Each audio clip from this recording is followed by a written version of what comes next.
So let's look at the solution to this second practice problem on drawing flow lines on a contour map.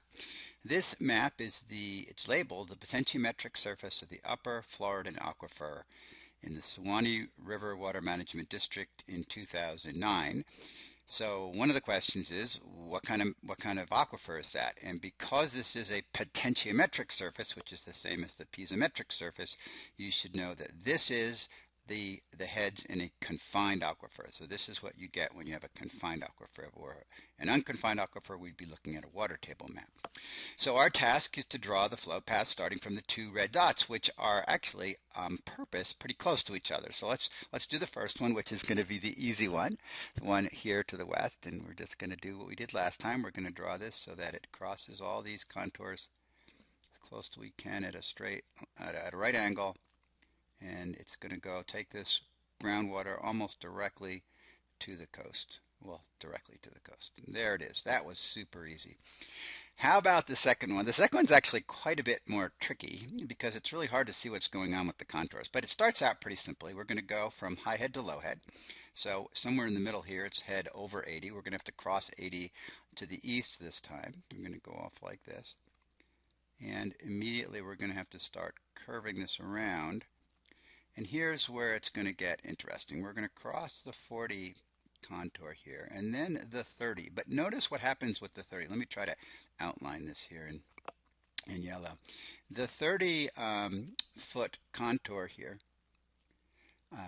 this contour here is actually making a loop. It goes up like this, and then it comes right back down like this. So this is all the 30. It's kind of hard to see. It gets real close to each other here. And then this is going to be the 20. You see it now? That's the 20.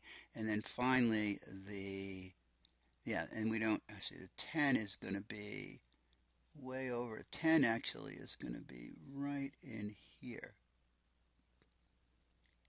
So this one is the 10. So we're going to have to sort of thread the needle between those. And we can hopefully see what's going on here is that as the water gets, it's relatively close to the surface here. It's only 20, 30 feet above sea level here. So what's happening is it's essentially then starting to follow the path of surface water. And that river running through there is the Suwannee River. So our groundwater flow path is actually going to just go right beneath the river. So we're going to go from here into that 30 contour. And then immediately we're going to have to follow right down through here, right in between the throat here. And we're essentially following the path of that Suwannee River. Now we're crossing the 20. Oh, that wasn't a very good job, was it? Let me try to get this a little bit better. We're going to cross the 20 like that.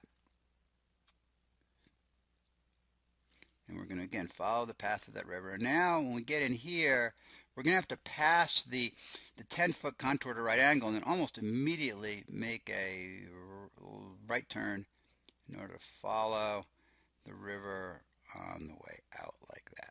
So that's actually the path of groundwater in the upper Floridan aquifer. Starting from the easternmost dot, it actually gets basically underneath the Suwannee River and then follows it out to the coast.